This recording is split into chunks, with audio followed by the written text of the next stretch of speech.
मंच पर विराजमान सभी कांग्रेस के नेतागण, श्री काजी निजामुद्दीन जी, श्री मुदित अग्रवाल जी, श्री जेपी अग्रवाल जी, विदित चौधरी जी, श्री हारून यूसुफ जी और कांग्रेस के अन्य नेता कार्यकर्तागण, आप सबका इधर बहुत बहुत स्वागत है इस मीटिंग में। और मेरी बहनें, मेरे भाई, सबसे पहले तो आपका ही सबसे बड़ा स्वागत। आप काफ़ी समय से यहाँ इंतज़ार कर रहे होंगे, घर भी जाना है, कम से कम आज गर्मी नहीं है तो आप इंतज़ार कर रहे हैं, इसलिए मैं कुछ खास बातें आपसे करने के लिए यहाँ आई हूँ। मैं यहाँ आते वक्त सोच रही थी कि क्या कहूँ। आपको मालूम नहीं होगा, लेकिन इस इलाके को मैं बहुत अच्छी तरह जानती हूँ, क्योंकि जब मेरी पहले शादी हुई थी शुरू में, तो मेरे पति एक्सपोर्ट करते थे, तो उनका ज़्यादातर जो एक्सपोर्ट का काम था उसका सामान यहाँ मिलता था। तो मैं उनके साथ तुर्कमान गेट की गलियों में घूमी हूँ, अपनी सिक्योरिटी को छोड़ देती थी, तुर्कमान गेट में जाती थी कांच का पोत खरीदने के लिए, वहाँ की गलियों को जानती हूँ। वहाँ से रिक्शा लेके मैं किनारी बाज़ार जाती थी, किनारी बाज़ार में झालर मिलते थे अलग तरह के, तो वो खरीदने जाती थी और फिर वहाँ से सदर बाज़ार जाती थी पैकिंग का सामान खरीदने के लिए। तो काफ़ी घूमी हूँ मैं इस पूरे इलाके में। यहाँ की जामा मस्जिद की चिकन फ्राई भी खाई है, बिरयानी भी खाई है, पराठे वाली गली में पराठे भी खाए हैं। और मुझे याद है उस समय बच्चे छोटे छोटे थे, तो यहाँ सीताराम बाजार में जो रामलीला लगती है, वहाँ पे मैं उनको रामलीला के लिए भी ले जाती थी। और ख़ास वहाँ क्यों ले जाती थी? क्योंकि मेरी जो दादी जी इंदिरा जी थी, वो हमको ले जाती थी जब हम छोटे थे। और मुझे एक बात याद है उस समय की, कि उस रामलीला में सब धर्म के लोग आते थे। सिर्फ आते नहीं थे, उसमें भाग भी लेते थे। मुझे याद है कि कभी कभी जो रोल करते थे रामलीला में, एक्टिंग करते थे, वो भी हर मजहब के लोग होते थे। तो एक मिली जुली एक अलग संस्कृति हमेशा रही है, यहाँ सदियों से रही है। सब प्यार से रहे हैं। और ख़ास तौर से मैंने ये बात देखी जब मैं यहाँ काम के लिए आती थी कि कितनी मेहनत करते हैं लोग। यहाँ की गलियों में जो छोटी छोटी दुकानें थी, जो अपना जुगाड़ करके, अपनी मेहनत कर करके आगे बढ़ रहे थे, अपने बच्चों को पढ़ा रहे थे, अपना जीवन बनाने की कोशिश कर रहे थे। कई लोग दिल्ली के ही थे, ख़ास तौर से यहाँ पुरानी दिल्ली में, लेकिन कई लोग बाहर से भी पलायन करके आते थे। यूपी से खास तौर से लोग आते थे यहाँ, और यहाँ पर बस जाते थे। कोई रिक्शा चला रहा है, कोई अपनी दुकान खोल रहा है, कोई छोटे मोटे मैकेनिक का काम कर रहा है, अपना कोई और हुनर दिखा रहा है। तो इस तरह से बनी ये दिल्ली। और यहाँ हमेशा सदियों से हुनर वाले लोग आए, वो लोग आए जो अपना जीवन बनाना चाहते थे, जो सोचते थे कि हाँ, बड़े शहर में आकर हमारा भविष्य मजबूत होगा। आज भी देश का केंद्र है, देश की राजधानी है, दुनिया की सबसे बड़ी शहरों में से एक है। यहाँ जितने लोग रहते हैं, यूरोप के कुछ देश हैं उनमें इतने लोग नहीं रहते जितने दिल्ली में रहते हैं। तो इसे एक मिसाल बनना चाहिए था। हमारी दिल्ली, हमें गर्व होना चाहिए था इस पर। यहाँ की सड़कें पूरी दुनिया में मशहूर होनी चाहिए थी। यहाँ की पाठशालाएं, यहाँ का जो इंफ्रास्ट्रक्चर है, पूरे देश को देखना चाहिए था कि भाई ये हमारी राजधानी है, इसको देखो, सबसे अच्छी राजधानी है। लेकिन जैसे समय चलता गया और अलग अलग तरह की राजनीति उभरती गई, वैसे हमने देखा कि विकास के काम, जो गरीब हैं, जो मुसीबत में हैं, जो मुश्किल में हैं, जो लोग गांव-गांव से, अलग प्रदेशों से, या यहीं दिल्ली के लोग अपना हुनर बनाने के लिए, उससे कुछ कमाने के लिए, अपने जीवन को मजबूत करने के लिए आते हैं, उनको कोई नहीं पूछ रहा है। आज परिस्थितियां ये हैं कि यहाँ पे दिल्ली में खास तरह की दो राजनीति चली। पहले 10 साल से तो आपकी है, आम आदमी पार्टी की। उससे पहले शीला दीक्षित जी थी, भाजपा थी। अब शीला जी की राजनीति अगर आप देखें तो बहुत स्पष्ट है कि शीला जी ने काम क्या किया, बहुत स्पष्ट है। हर एक दिल्ली वाले को मालूम होगा। सड़कें बनाई, फ्लाईओवर बनाए, इंफ्रास्ट्रक्चर मजबूत किया, बिजनेस कॉम्प्लेक्स बनाए। ये जितने मॉल खड़े हैं उनके समय से बने। उन्होंने नींव डाली, सुअर की सफाई का काम किया, पेयजल दिलवाया, बड़े बड़े ऐसे काम किए जिससे आपके जीवन में सुविधा आई। विकास पर उनकी नजर केंद्रित रहती थी, दिन रात काम करती थी। फिर क्या हुआ? आम आदमी पार्टी वाले केजरीवाल जी आए, उन पर खूब सारे भ्रष्टाचार के इल्जाम लगा दिए। एक इल्जाम साबित नहीं हुआ, एक भी नहीं सच साबित नहीं हुआ। 10 साल गुजर गए हैं। आज दिल्ली वाले सब देखते हैं कि हाँ, शीला जी ने अच्छा काम किया था। एक वही थी जिन्होंने दिल्ली की तरक्की की, और इनकी सारी बातें खोखली निकली।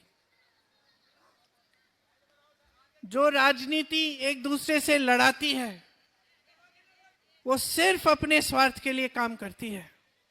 भाजपा की यही राजनीति, यही विचारधारा हमेशा से रही है। हर धर्म को एक दूसरे से लड़ाना। क्यों? आपने कभी सोचा है इससे किसका फायदा होता है? आपका तो फायदा हो नहीं रहा है। जो गरीब है उसका फायदा तो कभी हो ही नहीं सकता। जो व्यक्ति संघर्ष कर रहा है उसका फायदा कभी हो नहीं सकता। सिर्फ और सिर्फ इन नेताओं का फायदा होता है। जो नेता भाई भाई से लड़ाता है सिर्फ स्वार्थ साधने के लिए काम करता है।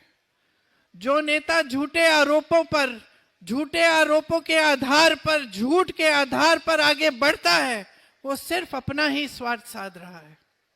आपने दोनों को देखा है। मोदी जी आते हैं, भाषण देते हैं, क्या कहते हैं? 80% उनका भाषण जो होता है दूसरों की आलोचना में खत्म हो जाता है।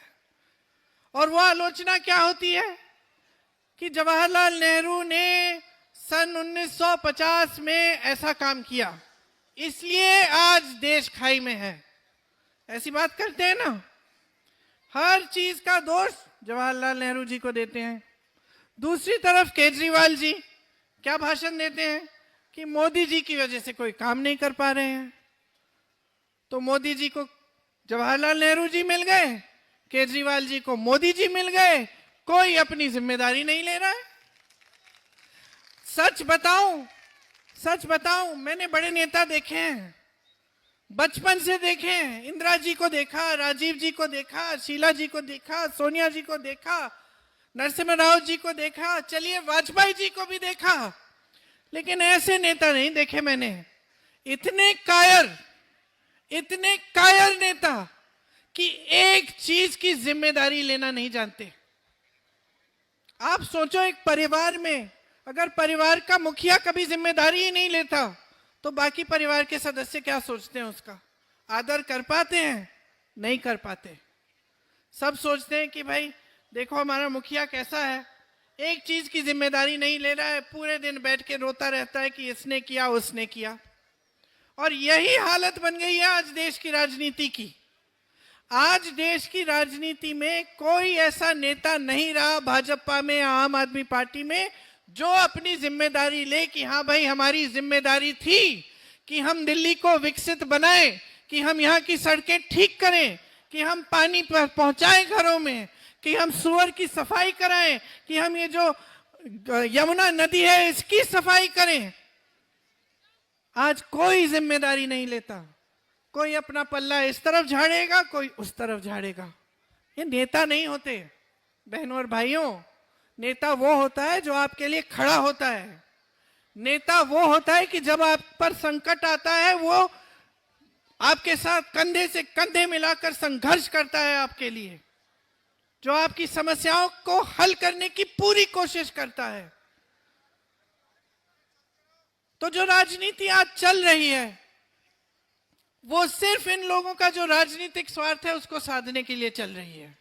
कोई आपके बारे में सोच नहीं रहा है आपके संघर्ष क्या है। आज संसद में बजट की चर्चा हुई, ठीक है, इन्होंने कहा मिडिल क्लास के लिए ये जो टैक्स का स्लैब है इसको 12 लाख तक कर दिया, 12 लाख तक मुफ्त है, टैक्स नहीं होगा, ठीक है।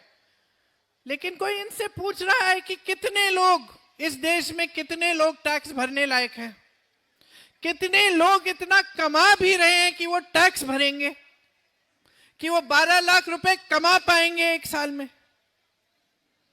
मैं बताती हूं, 7 करोड़ लोग, लेकिन 135 करोड़ जनता टैक्स नहीं भर पा रही है। 135 करोड़ जनता इतना कमा ही नहीं पा रही है।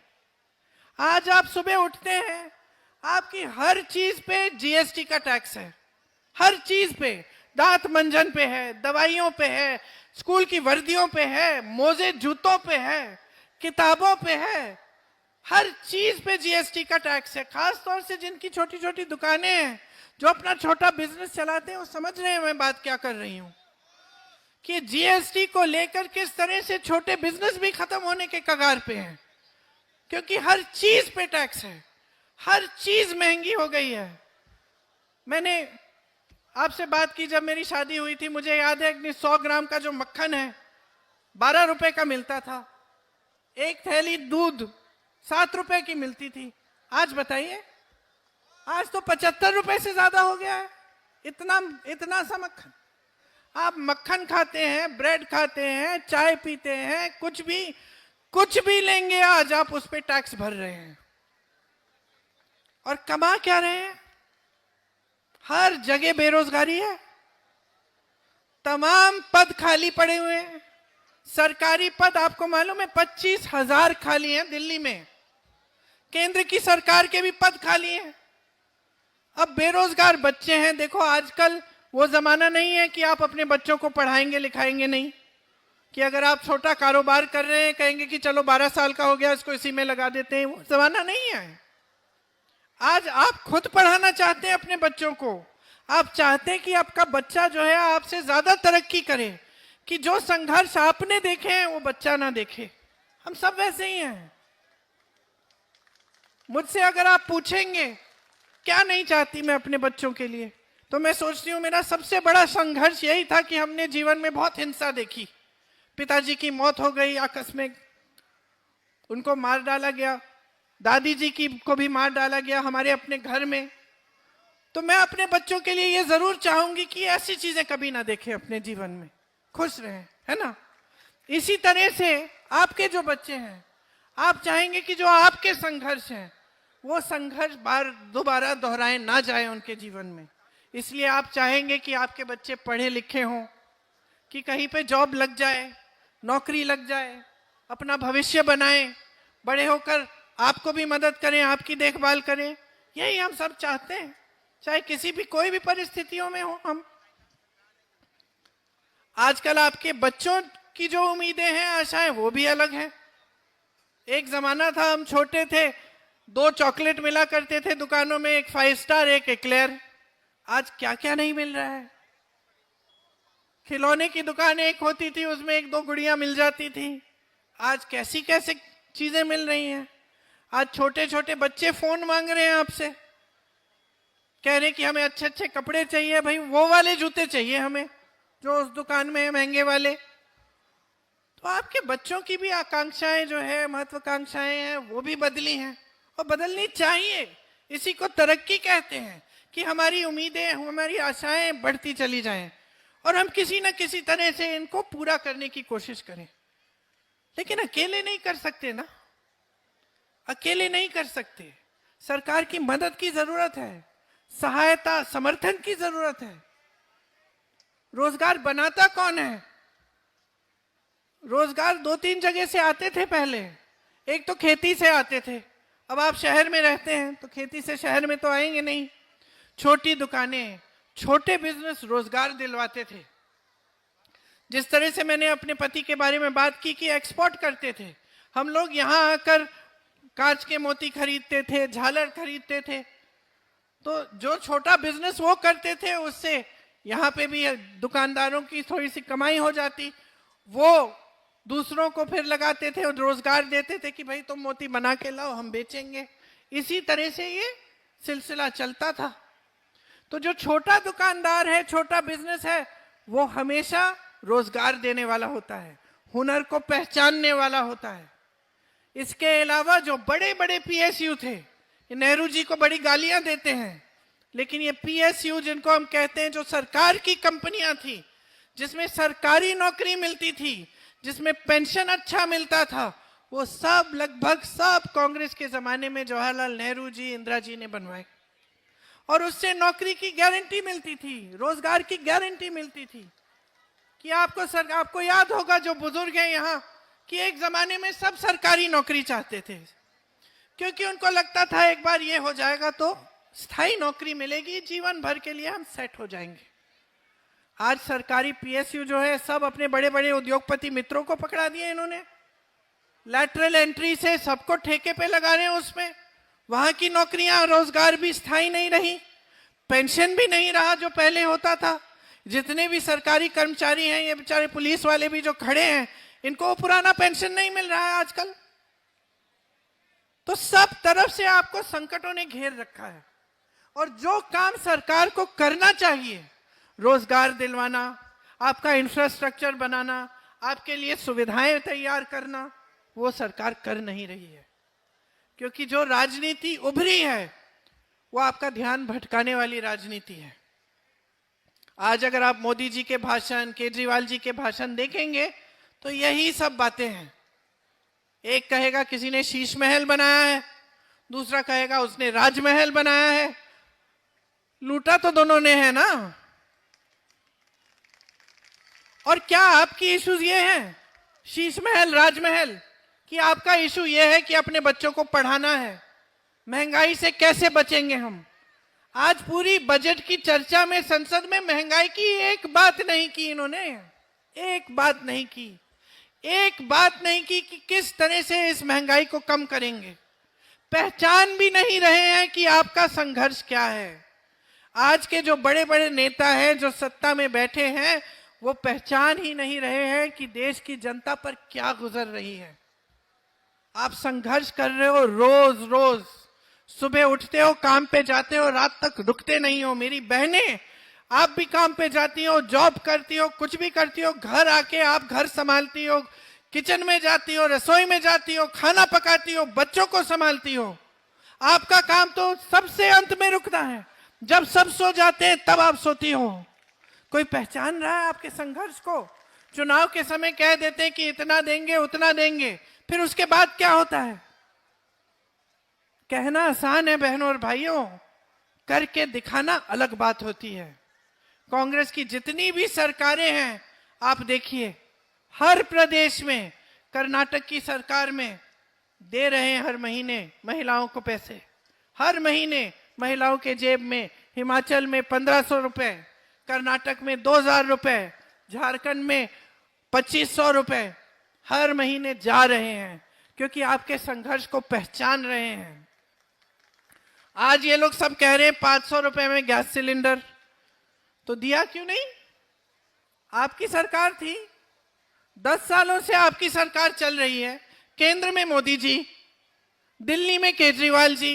तो अगर आप 500 रुपए का सिलेंडर दे सकते थे तो आज क्यों जागे हैं? पहले दे देते। अगर आपको देने थे महिलाओं को हर महीने कुछ पैसे, तो आज क्यों जागे हैं? पहले से देते। मैं बताती हूं किस लिए जागे हैं, क्योंकि चुनाव आ रहा है। देखिए चुनाव के बाद क्या होता है, देखिए, पूछिए इनसे। मैंने राजस्थान की कांग्रेस की सरकार में देखा, 25 लाख तक का इलाज मुफ्त में दे रहे थे। वो आदमी रो रहा था मुझे बताते वक्त कि मेरा हार्ट का जो सर्जरी, पूरी सर्जरी मुफ्त में हुई है, मुझे सिर्फ फॉर्म भरने के पैसे डालने पड़े। वो रो रहा था, मेरे आंखों में आंसू आए। क्योंकि मुझे लगा देखो कितना कर सकती है सरकार अगर नीयत ठीक होती है उसकी। तो अगर नीयत ठीक होती है तो नेता समझता है कि देश की संपत्ति देश की जनता के हाथों में होनी चाहिए, उसको लूटने की कोशिश नहीं करता, उसको अपने बड़े बड़े उद्योगपति मित्रों को देने की कोशिश नहीं करता। आज सारे बंदरगाह, सारे एयरपोर्ट, तमाम जमीनें, कोयले के खदान, देश की जो बिजली पावर की सारी जो जितने भी इंफ्रास्ट्रक्चर, सब अडानी और अंबानी जी के, सब मुफ्त में दे दिए गए इनको। कुछ इनको बेचा गया, कुछ मुफ्त में दिया गया। क्या आपकी संपत्ति थी? ये देश की संपत्ति है। आप जो सोशल मीडिया पे देखते हैं कि ये लोग किस तरह से अपनी शादियां मना रहे हैं, क्या क्या कर रहे हैं, कैसे कैसे महलों में रह रहे हैं, ये आपकी संपत्ति है जो मोदी जी ने इनको पकड़ा दी है मुफ्त में। यही थे वो पीएसयू जिनसे आपको रोजगार मिलता था, जो आज इन सब के हैं। कुछ दिनों पहले मैं वायनाड गई, जहां से मैं सांसद हूं। वहां एक ड्राइवर मिला मुझे हवाई अड्डे में। मैंने कहा कहाँ के हो? कहता है मैं कहीं और का हूं, मैसूर का हूं। मैंने कहा यहाँ कैसे? कहा कि जी वो अडानी साहब को दे दिया गया पूरा हवाई अड्डा, तो हम 200-300 लोग काम कर रहे थे, हमको सबको निकाल दिया गया। तो मैंने कहा कितना टाइम दिया था? बोला कुछ यही 10-15 दिनों में सबको कह दिया कि जाओ अलग अलग जगह चले जाओ। तो मैं यहां आ गया हूं। तो इस तरह से तमाम रोजगार घट रहे हैं, इनके राज में बढ़ नहीं रहे, घट रहे हैं। और ये देश तरक्की नहीं कर पाएगा अगर यहां रोजगार नहीं बनेंगे। आप अगर देखिए तो चीन में देखिए, चीन में प्रोडक्शन का काम होता है, मैन्युफैक्चरिंग का काम होता है, तेजी से आगे बढ़ रहा है। वही हुनर हमारे पास है। हमारे पास हुनर है, हमारे पास जनता है, हमारे पास पढ़े लिखे नौजवान हैं, लेकिन कोई रोजगार ही नहीं दे रहा, कोई मौका ही नहीं दे रहा। हम चीन का मुकाबला कैसे करेंगे? हम कर सकते हैं, हम में क्षमता है, हमारी जनता में क्षमता है, लेकिन जो सरकार है उसकी पॉलिसी ठीक होनी चाहिए, विजन होना चाहिए कि हम करना क्या चाहते हैं देश के लिए, एक सोच होनी चाहिए। आज ये सब गाली गलौज करते हैं पंडित नेहरू जी का, लेकिन विजन था। उनकी विजन की वजह से ये हिंदुस्तान यहां पहुंचा है। उनकी विजन की वजह से, हमारे लोकतंत्र की वजह से आज हमारी हालत बांग्लादेश, पाकिस्तान और श्रीलंका जैसे नहीं हुई। आज हमारा देश अभी भी मजबूत है क्योंकि हमारे देश में लोकतंत्र है, क्योंकि हमारे जो नेता थे उनका एक विजन था कि किस तरह से हम इस देश को मजबूत बनाएंगे। तो देखिए, आप देश की जनता हैं, आप सब समझते हैं, आप लोगों को पहचानते भी बहुत अच्छी तरह, मैं जानती हूं। जो नेता सचमुच आपके लिए काम करता है, आप पहचान है। हो सकता है कभी कभी भटक जाते हैं, कभी कभी किसी नेता की बातों में पड़ जाते हैं, लेकिन अंत में पता चल जाता है कि कौन आपके लिए काम करता है, कौन नहीं काम करता है। तो आपको अगर नेता को पहचानना है, राजनीतिक दल को पहचानना है, तो सबसे पहले तो बातों में नहीं, उसके काम को देखो।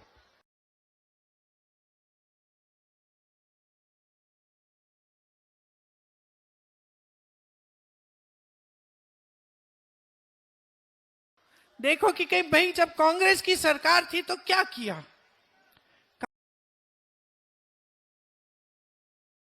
काम किया कि नहीं किया इन्होंने। और आज आम आदमी पार्टी की सरकार है तो इन्होंने क्या काम किया।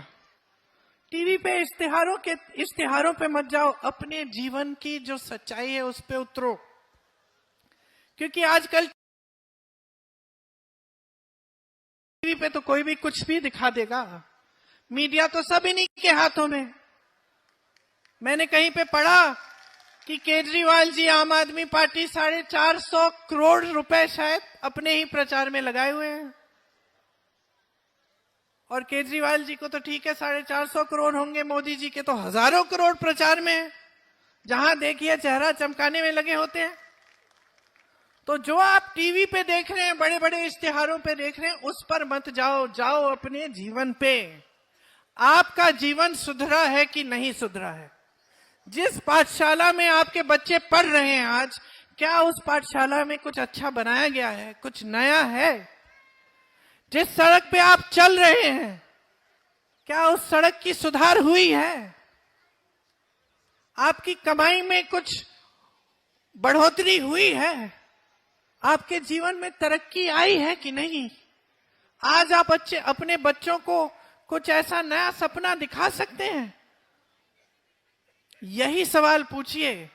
चुनाव के समय ये सब अपना स्वार्थ साध रहे हैं। मैं कहती हूं, आप अपना स्वार्थ साधो। समझो कि लोकतंत्र ने जो आपको दिया है, जो वोट है, वो एक बहुत ही कीमती औजार है।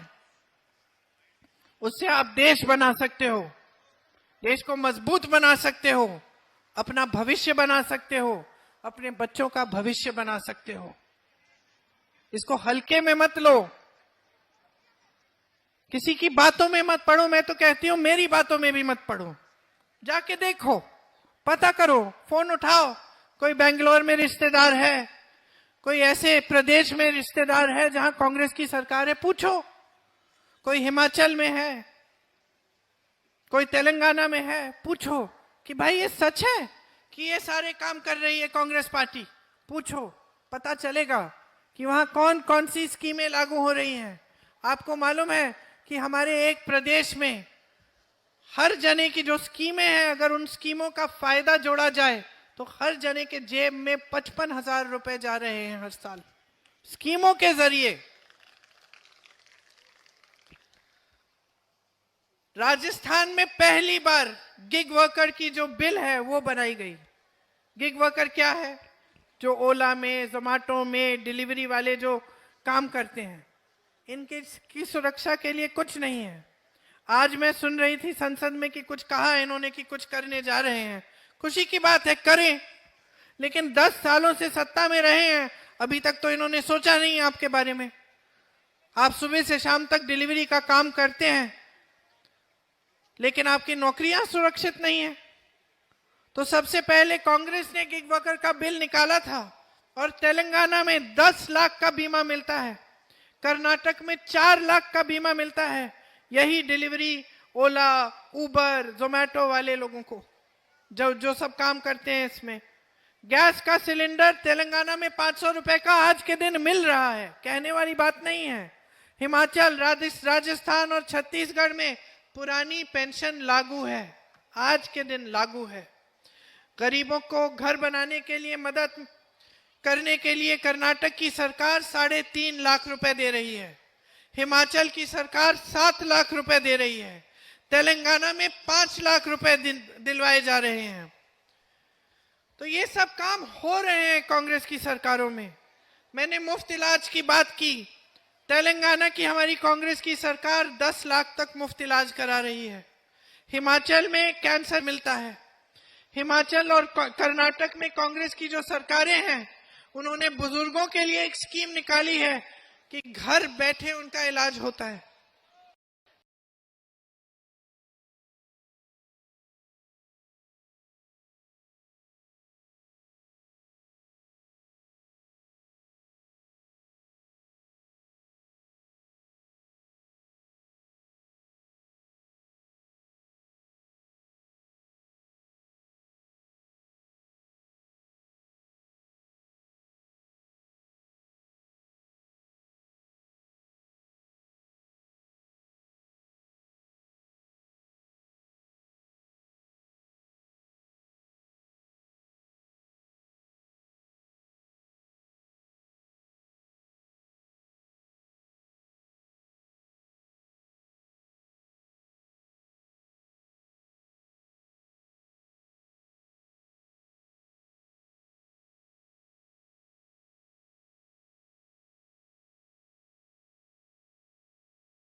आपके लिए भी दिल्ली में भी कुछ गारंटी लेके सुनिए, और मेरे कहने से मत इस विश्वास करिए। विश्वास इस आधार पे करिए कि जहां जहां हमारी सरकारें हैं वहां ऐसी स्कीमें आज चल रही हैं, लागू हैं। तो एक स्कीम है प्यारी दीदी योजना, महिलाओं को हर महीने 2500 रुपए मिलेंगे। दूसरी है जीवन रक्षा योजना, 25 लाख। युवा उड़ान योजना, युवा उड़ान योजना, युवाओं को 1 साल की अप्रेंटिसशिप मिलेगी।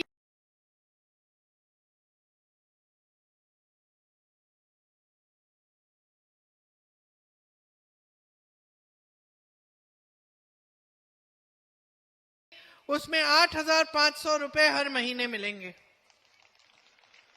अप्रेंटिसशिप, फ्री बिजली की सब भविष्य चाहते हैं।